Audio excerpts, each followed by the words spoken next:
Welcome back, survivors. Before the story starts, tap subscribe and comment where you're tuning in from. I'm dropping another story tomorrow, and you'll want to catch it first. I'm a radio technician, not a soldier. My job was simple: maintain the beacon, guide survivors to safety. I've sent 10,000 transmissions in 4 months. I saved no one. But I called something. Every frequency I broadcast, every distress signal, every automated beacon, I wasn't warning survivors. I was ringing a dinner bell. And tonight, they finally arrived to thank me in person.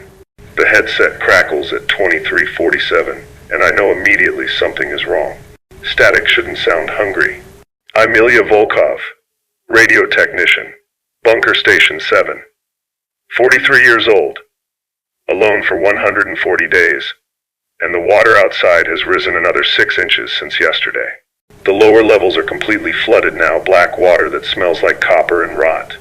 I've retreated to the communications deck, surrounded by equipment that's older than I am. Soviet-era transmitters, analog receivers, the kind of hardware that survives nuclear war, the kind that apparently survives the end of the world. I shouldn't be transmitting tonight. The schedule says dormant mode until 6. But I heard something 3 hours ago, movement in the flooded corridors below, wet dragging sounds. The infected have been dormant for weeks, but tonight they're restless. So I broke protocol. I sent out a ping, just a simple location beacon. And someone answered.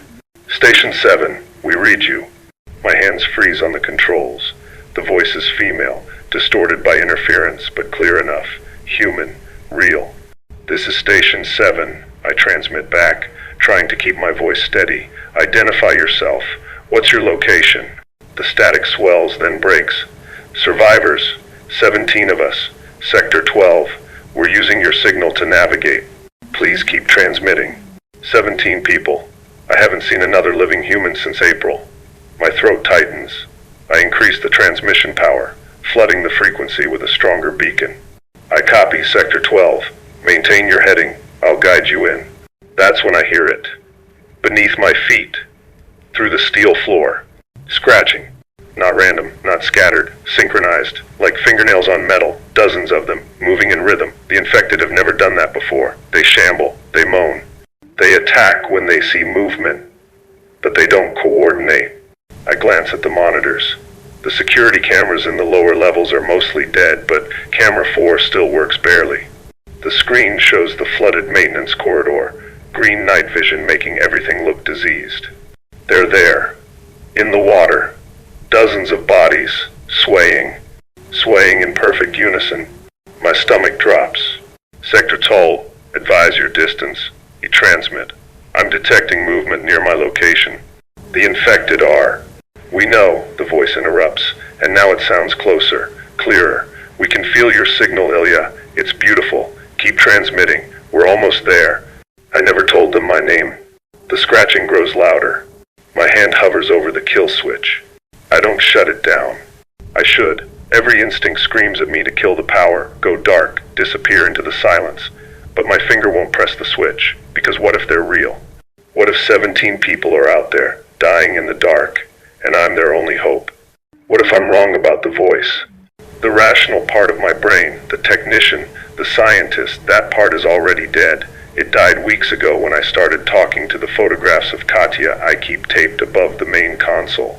The part of me that remains is desperate, lonely, willing to believe anything that isn't the truth. The truth being, I'm going to die alone in this bunker. Sector 12, confirm your identity. I transmit, switching frequencies. Maybe the interference is creating false patterns. Maybe I'm hearing things that aren't there. Provide authentication code. The response comes instantly, no delay. Authentication. Why do you need authentication, Ilya? You know who we are. You've been calling us for months. Every transmission, every beacon.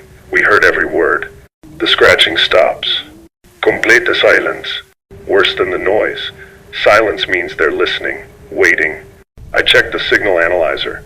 My transmission is broadcasting on 7.2 megahertz standard emergency frequency, but there's something else. A harmonic resonance I've never seen before. A secondary frequency piggybacking on my signal, 14.4 megahertz. Exactly double. That shouldn't be possible. I'm not generating that frequency. They are. The infected are transmitting back. My hands shake as I adjust the spectrum analyzer. The harmonic frequency is everywhere, not just coming from outside, but from the lower levels, from the flooded corridors, from the ventilation shafts. It's surrounding me. A web of signals, all perfectly synchronized, all resonating with my transmission. I'm not calling survivors. I'm calling them. The realization hits like a fist to the chest. The infection had changed them, rewired their nervous systems, made them sensitive to radio frequencies. And every time I transmit, every automated beacon I've sent for 140 days, I've been ringing a bell they can't ignore. I've been drawing them here. The radio crackles. Don't stop now, Ilya. We're so close. Just keep transmitting. Let us find you. The voice isn't human anymore. It's layered dozens of voices speaking in unison, perfectly synchronized, speaking through the static itself. My wife's voice is in there somewhere. I know it is. The blast door to the communications deck shudders. Once, twice. They're inside the bunker. I grab the microphone, hands slick with sweat. Who are you? What do you want? We want you to keep talking, the chorus responds. We want you to guide us home. Isn't that what you do, Ilya? Isn't that your duty? You're the beacon keeper. The voice in the dark. We've been listening for so long. The door shutters again. The reinforced steel is 3 inches thick, designed to withstand direct artillery hits. It won't hold, because they're not trying to break through. They're cutting through the hinges with something that screams like metal on metal, something that shouldn't exist in human hands. I have maybe 5 minutes. I look at the kill switch, then at the transmitter, then at the emergency broadcast protocol, the one that sends out a looping warning on all frequencies, the one that could warn real survivors, if any exist, if they're even listening. The door screeches. Sparks shower down. 4 minutes. The protocol is simple. Red lever, pull down. The system does the rest. Emergency broadcast. Warning. Station 7 compromised. Do not approach. Infected or drawn to radio frequencies. Repeat. Do not transmit. They can hear you. It'll loop forever, or until the generators fail.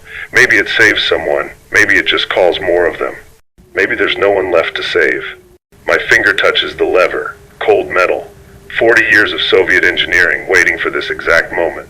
One pull, and I shut down everything: my beacon, my purpose, my last connection to the world that was. The door shrieks, metal tears. I can see them through the gap now, pale fingers, too many joints, moving like spiders. 3 minutes. I pull the lever. The transmitter dies mid-frequency. Every screen goes dark except the emergency lights. The sudden silence is deafening, no hum of electronics, no static, no background radiation of a living system.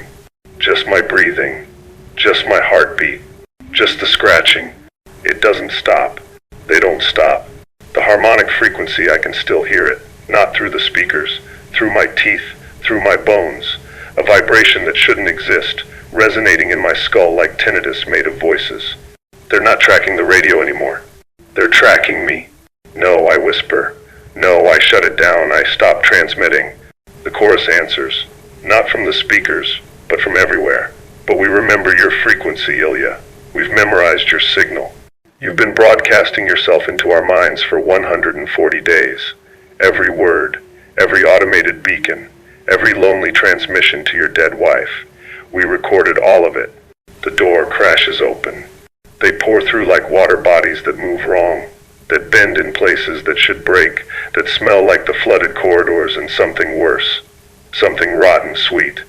I scramble backward, knocking over chairs, tripping over cable.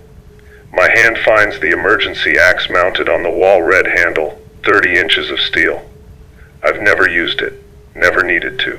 The first one lurches toward me. Female, wearing the remains of a military uniform. Her eyes are gone, replaced by something that pulses with that same harmonic frequency, that same resonance. She's beautiful and horrible and wrong. Ilya, she says with Katya's voice, why did you stop talking to us? I swing the axe.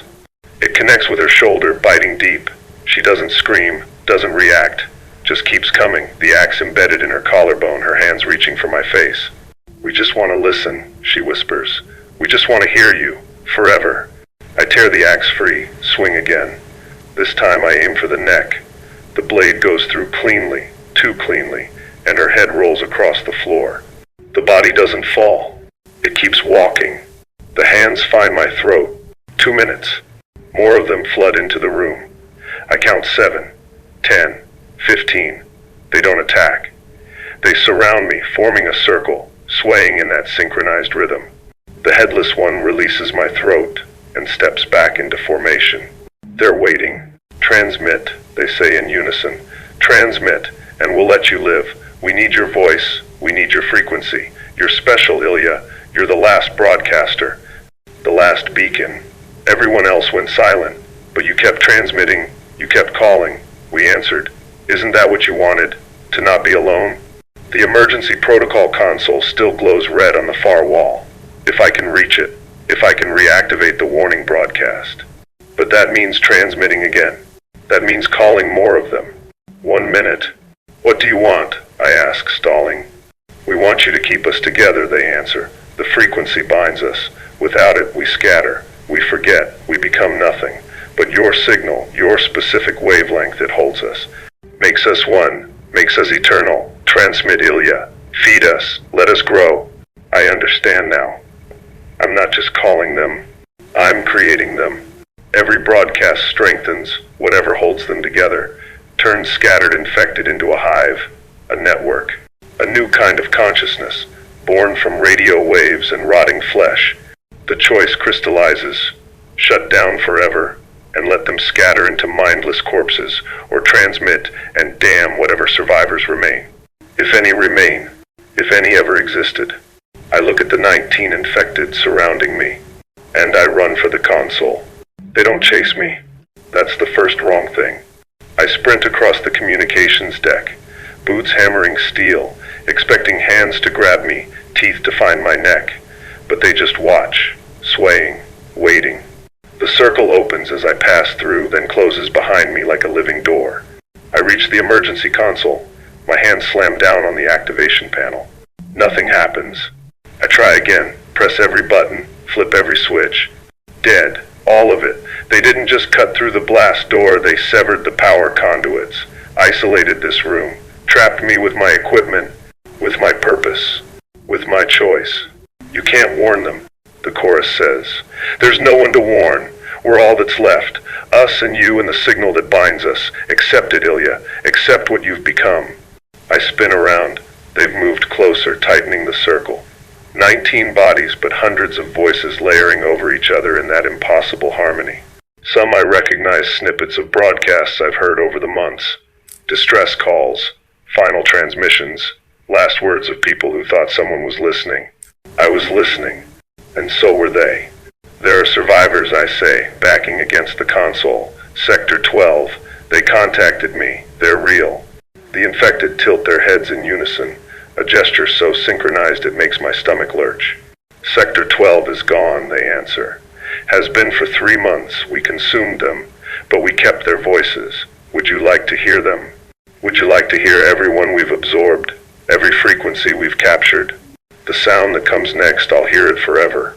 A cacophony of broadcasts, all playing simultaneously. Screams, prayers, final messages to loved ones. Children crying, someone singing a lullaby. Military channels barking orders that will never be followed. Every human sound, every desperate transmission, all compressed into one horrific chorus. This is what I've been feeding. This is what I've been building. A cemetery of voices. Turn it off, I whisper, then louder. Turn it off. The sound stops. Silence again. Worse than the noise. We can't, they say gently. This is what we are now. A collective. A network. We don't die, Ilya. We just change frequency. And you're the only one who can broadcast us. The only one with equipment strong enough. The only one who kept transmitting when everyone else gave up. The headless one steps forward, her neck stump no longer bleeding, just open and wrong. She reaches toward the main transmitter with fingers that are too long. Show him, one of the others says. She touches the transmitter panel.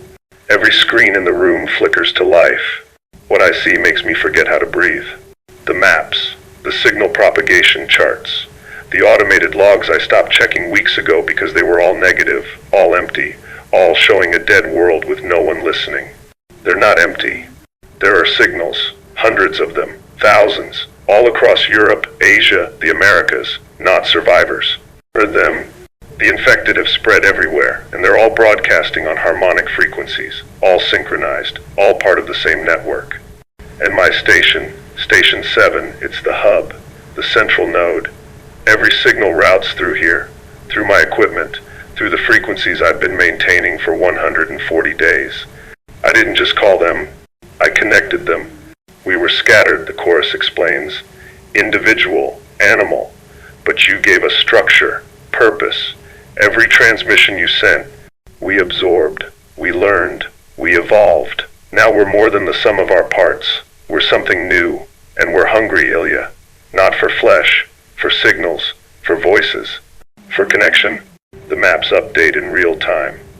I watch signals appear and disappear across the globe, each one representing a cluster of infected, synchronized, and networked. Each one waiting for instructions. You're going to help us grow, they say. You're going to transmit the convergence frequency, the one that will unite every infected on every continent into one perfect network, one consciousness, one signal. And if I refuse, the infected step closer, their mouths open in unison, showing teeth filed to points. Then we'll keep you alive just enough to watch us grow anyway. We don't need your cooperation, we need your equipment, but we'd prefer you willing, we'd prefer you understood. You created us, Ilya. You're our father, our God, our first broadcaster. They're right about one thing. I created this.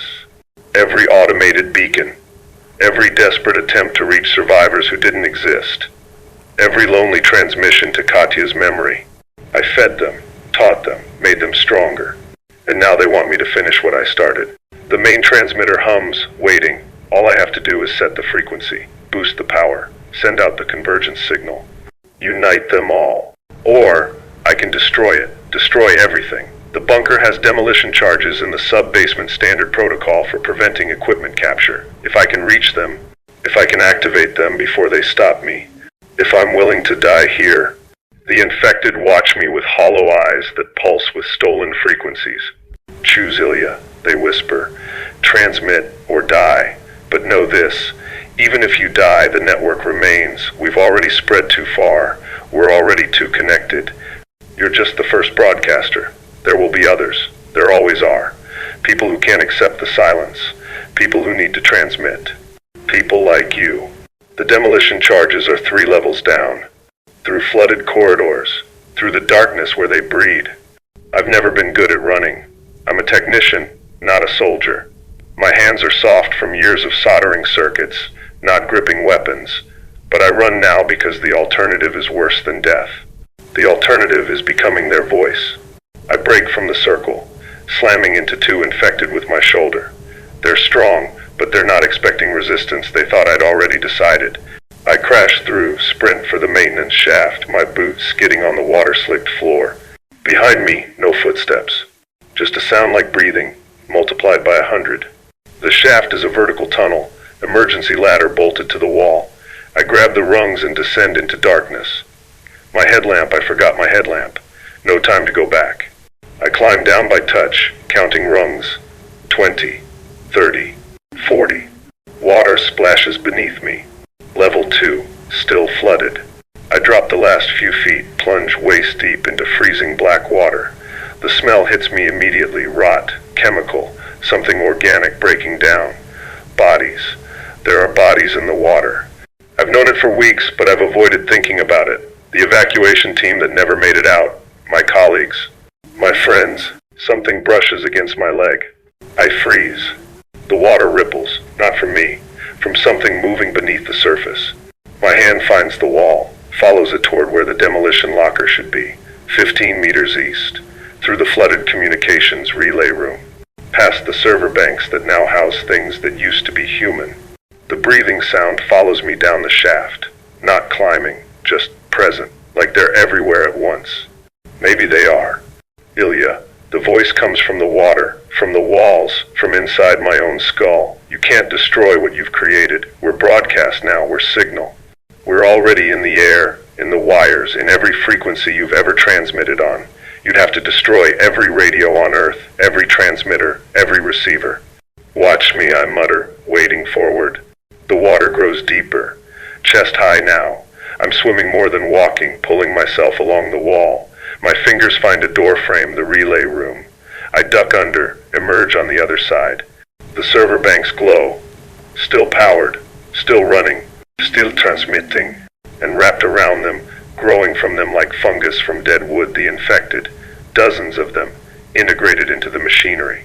Their bodies splayed open, organs connected to fiber optic cables, nervous systems hardwired into the network.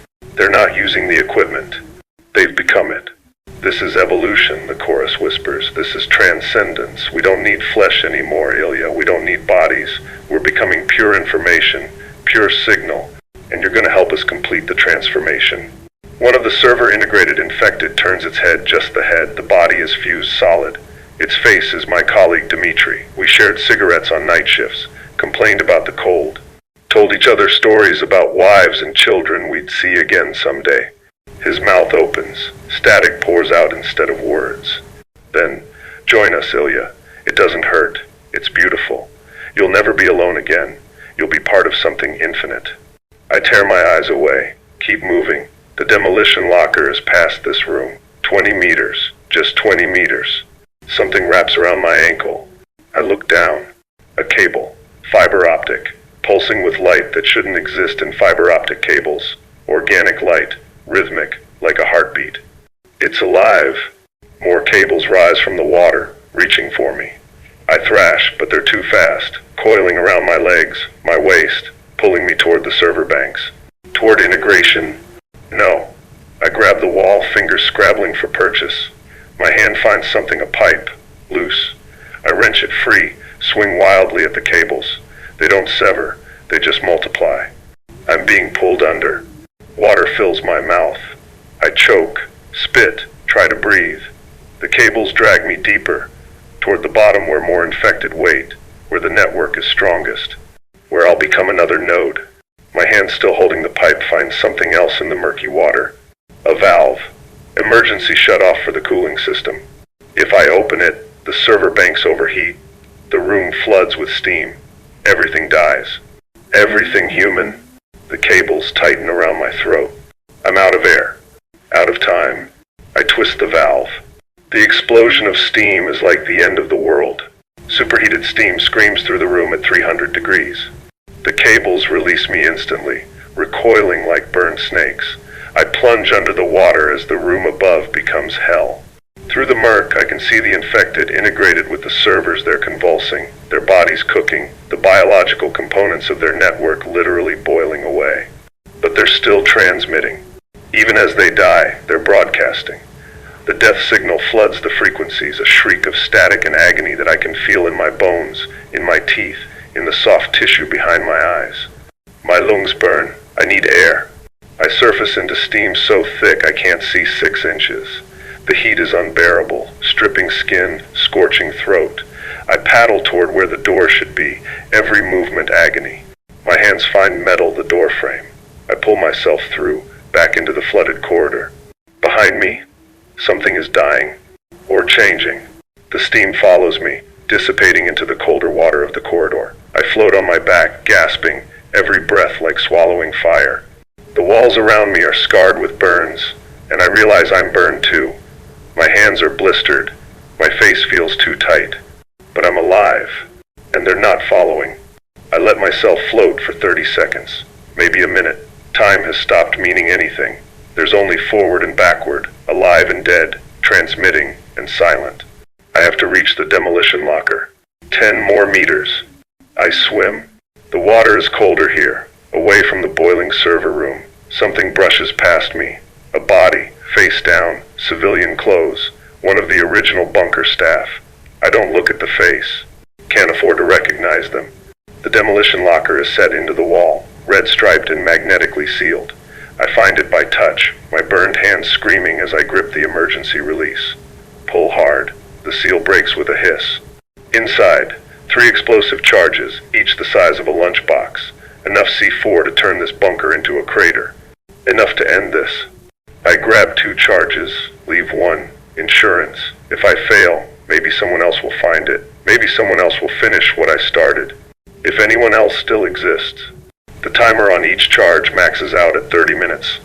I set both to 15, sync them, and start the countdown. 15 minutes to plant them. 15 minutes to get clear. 15 minutes before Station 7 and everything in it becomes dust. The infected are waiting when I surface from the water into Level 1. Not the same ones. These are fresh, newly converted. I recognize some from the evacuation manifest people who should have escaped months ago. They're standing in neat rows, like soldiers at attention, their mouths opening and closing in sync. Broadcasting. You burned our nodes, they say without anger. You damaged the network. But we adapt, Ilya. We learn. That's what you taught us. Every setback is just data. Every failure is just a new frequency to explore. I don't answer. Just run. They don't chase. They just watch me pass, swaying, transmitting, calling to something I can't see. Calling to something worse. The stairwell to the communications deck is ahead. I take the steps 3 at a time, the charges heavy in my arms, the countdown already ticking. 13 minutes. I'll plant 1 in the communications deck, destroy the transmitter, 1 in the generator room, kill the power. The bunker will go dark and silent and dead. And they'll scatter. Become mindless again. Return to being just corpses. I hope. 12 minutes. The communications deck door is still open, torn off its hinges. I burst through. And stop. The room is empty. No infected, no swaying chorus. Just my equipment, humming peacefully, screens glowing with their familiar amber light. The main transmitter is active. Broadcasting. I never turned it back on. "Hello, Ilya," says a voice from the speakers. Katya's voice. Not distorted, not layered with the chorus. Just her. Clear and perfect and exactly as I remember. "I've missed you," she says. "I've been waiting so long for you to come back. Where did you go? Why did you leave me alone?" My legs give out. I collapse in front of the speaker, the charges still clutched in my burned hands. "You're not real," I whisper. "She's dead. You're just them, just the network, just—" "I'm a recording," Katya interrupts gently. "You made me. Don't you remember? 6 months ago, before everything fell apart. You recorded my voice saying I love you and come home safe and don't work too late. You were going to surprise me with an automated message system, but you never finished it. You left the recordings here, in the system. The memories flood back. I did record her. I did plan that surprise. And they found it. They found her voice in my equipment and weaponized it. I'm not them, Ilya." Katya's voice continues. "I'm just me. Just the memory of me. And I need to tell you something important. Something you need to hear before you destroy everything. 10 minutes. What?" My voice breaks. "The broadcast you sent 4 months ago, the one you thought no one received it, reached someone. A settlement. 200 survivors in the Urals. They've been listening to your automated beacons. Using them to navigate. They're coming, Ilya. They're almost here. Another day, maybe 2. If you destroy the transmitter, they'll lose the signal. They'll die in the wasteland." "You're lying. I'm a recording. I can't lie. I can only play what was recorded, and what's recorded is this. Your wife loved you. She understood why you stayed. She forgave you. And she'd want you to save those people, even if it cost you everything." 8 minutes. I look at the charges in my hands, at the transmitter, at the countdown, at the choice. How do I know they're real? I ask the recording. How do I know it's not just more of them, more infected, pretending to be human? "You don't," Katya's voice admits. "That's what faith is, Ilya. Believing when you can't know. Transmitting even when no one might be listening. You've done it for 140 days. Can you do it for 1 more? The countdown hits 7 minutes. I should plant the charges. Every rational part of my mind, what's left of it, screams that this is manipulation. The infected found Katya's voice recordings and weaponized them. There are no survivors in the Urals. There are no 200 people navigating by my beacon. There's only the network, growing stronger, spreading wider, using me as the hub. 6 minutes. But what if? 2 words that have kept humanity transmitting since the first radio crackled to life. What if someone's listening? What if someone needs help? What if I'm the only thing standing between survival and extinction? What if I'm wrong? I set one charge down gently, keep one in reserve, compromise, always compromise. Show me, I tell the recording, show me the Urals settlement. If they're real, if they're listening, there'll be data, signal logs, directional traces, something. The main screen flickers. Data cascades across it, signal propagation maps, reception logs, triangulation data, and there, highlighted in green, intermittent signals from the Ural Mountains.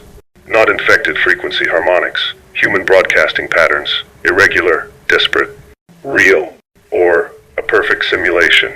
I can't tell anymore. 5 minutes. They broadcast every 6 hours, Katya's voice explains, asking if anyone can hear them, asking for guidance. Your automated beacon is the only thing they've received, the only proof they're not alone. I pull up the audio archives, find the frequency, play the most recent transmission, static. Then, anyone receiving this, we are survivors from Perm, 207 of us. We've been following the Station 7 beacon for 18 days. If someone is there, if someone is listening, please respond. We're almost out of fuel, almost out of hope. Please, please be real. The voice is young, male, terrified, human, I think. 4 minutes. This could all be faked, I say to the empty room. The network could generate this, make me think they're real, keep me transmitting. Yes, Katya's recording agrees. It could be, but if it's not, if they're real, then turning off the transmitter kills them, and you'll never know. You'll die wondering if you murdered 200 people to stop something that might have been stopped another way. 3 minutes. The weight of the choice is crushing. I look at the charge in my hands, at the transmitter, at the screen showing signals that might be human or might be the infected's perfect lie. I think about Katya, about why I stayed in this bunker instead of going home to die with her, about duty and purpose and the thin line between heroism and cowardice. I think about 140 days of transmitting to no one, and I make my choice. I set the charge down, walk to the transmitter, place my hands on the controls. If you're real, I broadcast on the Urals frequency, then you need to listen carefully. This is Station 7.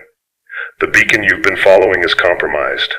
The infected are drawn to radio signals. Do not transmit, do not respond. Shut down all equipment and go silent immediately. Navigate the final distance by landmarks only. I'm uploading coordinates now. I punch in the bunker's exact location, then add, if you can reach me within 48 hours, there's shelter, supplies, equipment, but you must go silent. The signal calls them. Do you understand? The signal calls them. I wait. 2 minutes. Static. Then, Station 7, we copy. Going silent now, we'll attempt to reach your position. Thank you. Thank you for being real. The frequency goes dead. 90 seconds. I look at the charge on the floor, still armed, still ticking. I could still plant it, destroy everything, make sure the network dies even if I'm wrong about the survivors. But if I'm right, if they're real, then they need this bunker. They need the supplies, the shelter, the equipment. They need a chance. 60 seconds. I grab the charge, run for the exterior stairwell. The bunker has an emergency exit, a vertical shaft that opens onto the surface, designed for evacuation during reactor breach. I climb. 40 seconds. Hand over hand. The shaft is narrow, slick with condensation. My burned skin tears. I don't feel it. 20 seconds. I burst through the surface. I should plant the charges. Every rational part of my mind, what's left of it, screams that this is manipulation. The infected found Katya's voice recordings and weaponized them. There are no survivors in the Urals. There are no 200 people navigating by my beacon. There's only the network, growing stronger, spreading wider, using me as the hub. 6 minutes. But what if? 2 words that have kept humanity transmitting since the first radio crackled to life. What if someone's listening? What if someone needs help? What if I'm the only thing standing between survival and extinction? What if I'm wrong? I set one charge down gently. Keep one in reserve. Compromise. Always compromise. Show me. I tell the recording. Show me the Urals settlement. If they're real, if they're listening, there'll be data. Signal logs, directional traces, something.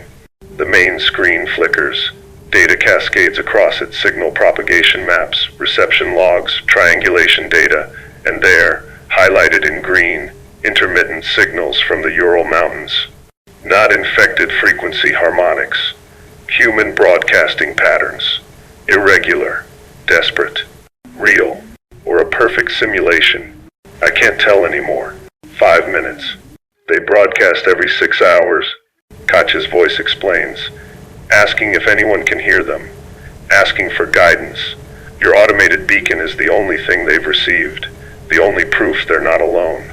I pull up the audio archives, find the frequency, play the most recent transmission, static. Then, anyone receiving this, we are survivors from Perm. 207 of us. We've been following the Station 7 beacon for 18 days. If someone is there, if someone is listening, please respond. We're almost out of fuel, almost out of hope. Please, please be real. The voice is young, male, terrified. Human, I think. 4 minutes. This could all be faked, I say to the empty room. The network could generate this. Make me think they're real. Keep me transmitting. Yes, Katya's recording agrees. It could be, but if it's not, if they're real, then turning off the transmitter kills them, and you'll never know.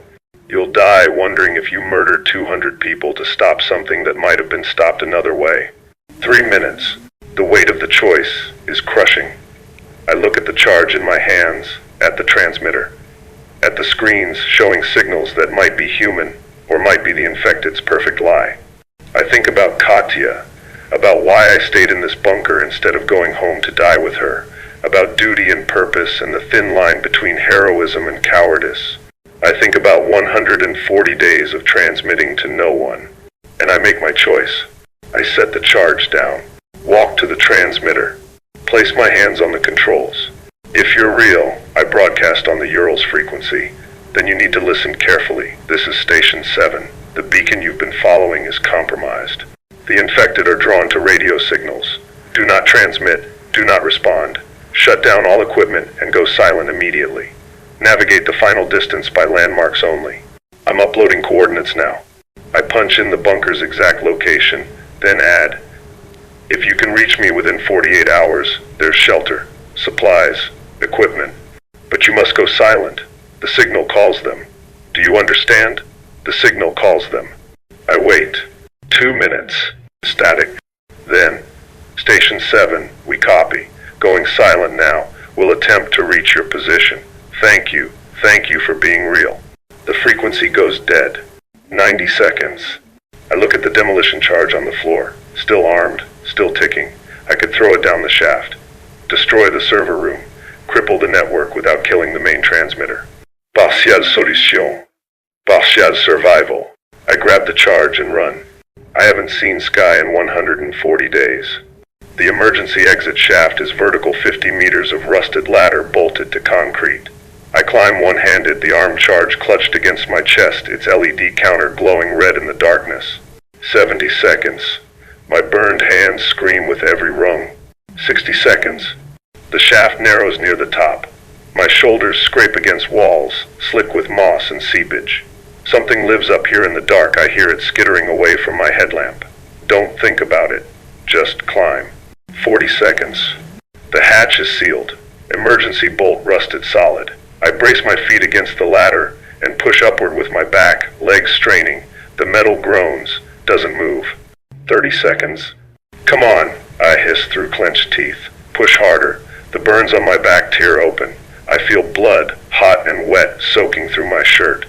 The hatch explodes outward with a screech of tortured metal. 20 seconds. I burst onto the surface into a world I don't recognize. The sky is wrong. Too dark for midday, too bright for night. A perpetual twilight choked with ash and something else. Something that moves in the clouds, like oil in water. The Volga Valley is gone, replaced by a black lake that stretches to the horizon, and floating in it, bodies, thousands of them, all facing the bunker, all swaying. It's 10 seconds. I hurl the charge as far as my ruined arms can throw. It arcs through the ash-thick air, tumbles end over end, splashes into the water 30 meters out. 5 seconds. I drop back into the shaft, pulling the hatch closed above me. The explosion turns the world white. The shockwave hits like a physical fist, slamming me off the ladder. I fall. 10 meters. 20. My hands grab for rungs. Miss. Grab again. My shoulder dislocates with a pop I feel more than hear. I hit the bottom of the shaft in a tangle of limbs and agony. Can't breathe. Can't move. Broken ribs. Definitely. Maybe worse. Above me, water pours through the damaged hatch. The explosion created a rupture the black lake is flooding in. I have to move. I drag myself upright using the wall. Every breath is knives. My left arm hangs useless. The water is already ankle deep and rising fast. Back to the communications deck. Back to the transmitter. Have to warn them. Have to tell the survivors, if they're real, that the infected are everywhere. That the surface is compromised. That coming here might be suicide. I stumble through the corridors. The bunker is dying around me, lights flickering, water pouring through ventilation shafts, the structure groaning like a wounded animal. The explosion damaged more than I intended. The communications deck doors ahead. The infected are waiting inside. Not the synchronized chorus anymore. These are individuals scattered, confused, the network disrupted by the server room destruction. They shamble aimlessly, bumping into equipment, into each other, into walls, mindless again. Almost human again. One of them turns as I enter. Female. The military uniform from before, head still missing. She reaches toward me with jerky, uncoordinated movements. No recognition, no purpose. Just hunger. I sidestep her easily. She's slow now, stupid, alone in her rotting skull. They all are. The network is broken. The convergence is stopped. I won. I reach the transmitter. It's still broadcasting my automated beacon, looping endlessly, calling into the void. I switch it off. The sudden silence is profound. One infected turns toward where the sound was. Confused. Lost. I activate the emergency broadcast protocol. Record a final message. This is Station 7. Final transmission. The infected are drawn to radio frequencies.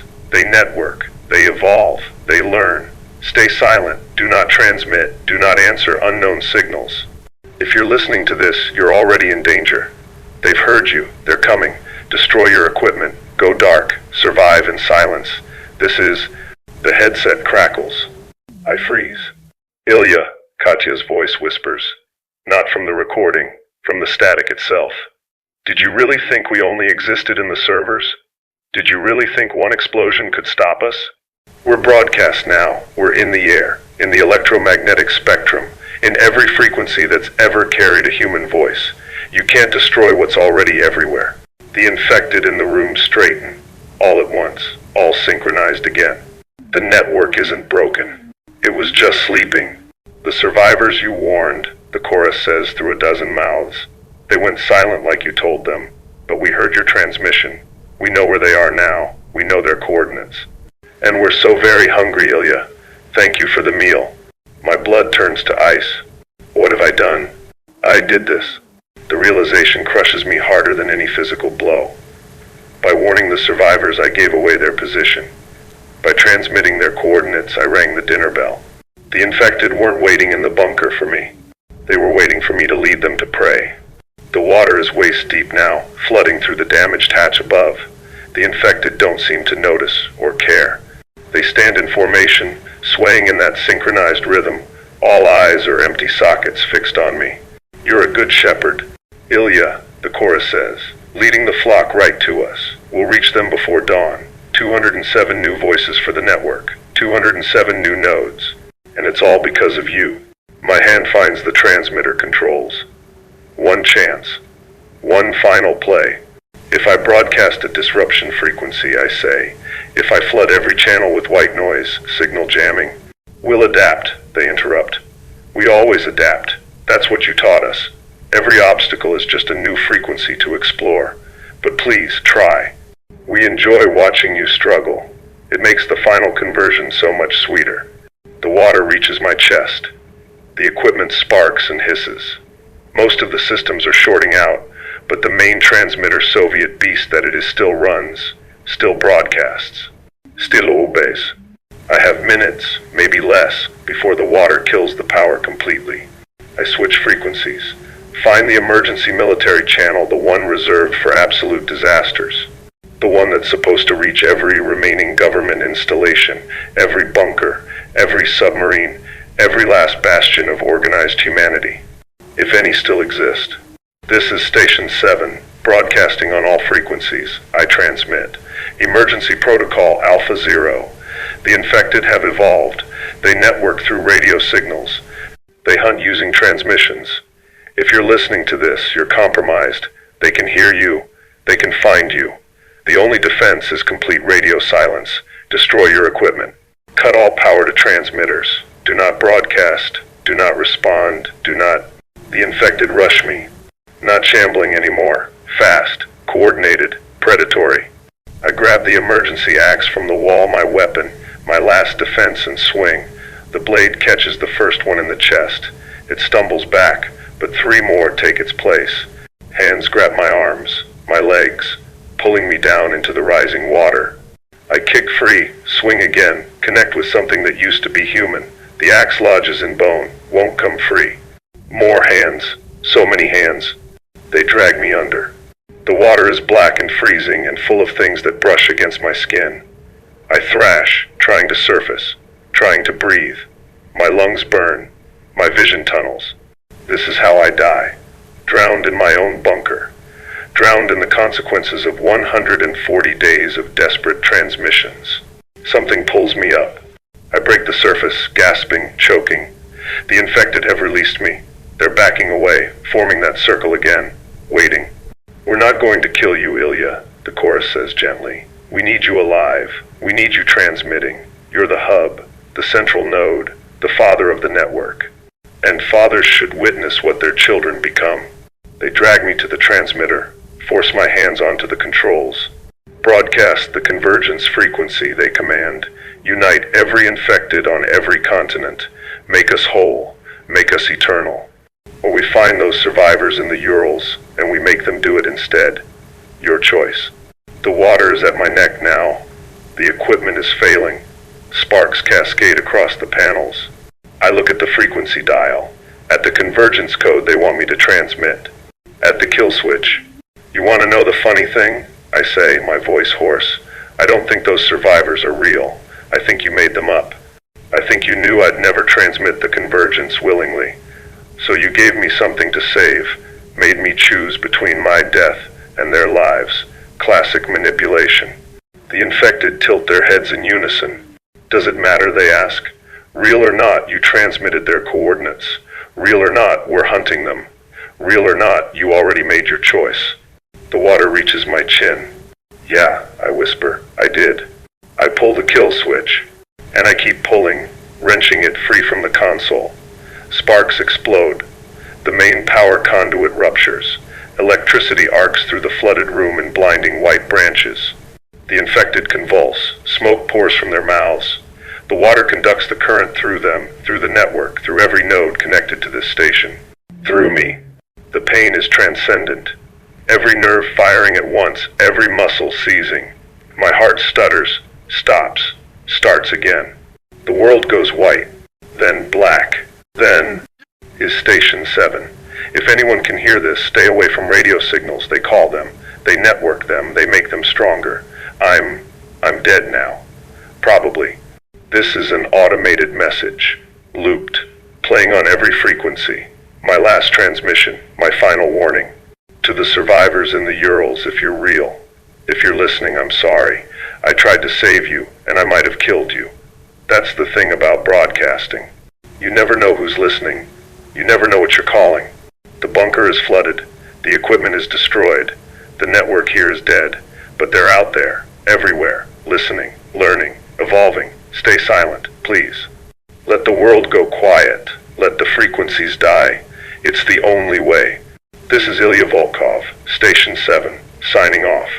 The recording loops, plays again and again, broadcasting into the void, into the silence, into the dark. Somewhere in the Ural Mountains, a young man with a radio receiver hears it. His hand hovers over the power switch. He thinks about responding, about broadcasting back, about breaking the silence. His finger touches the button. Would you have answered? Would you have stayed silent, or would you have kept transmitting, hoping someone real was listening? Drop your answer in the comments. I need to know if you'd survived this scenario. And if you want to hear what happened to those survivors in the Urals, let me know.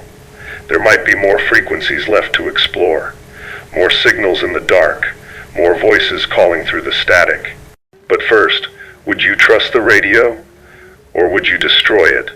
Tell me below, and if you made it this far, you know what to do. Subscribe, because the next transmission drops tomorrow, and you'll want to hear who answers.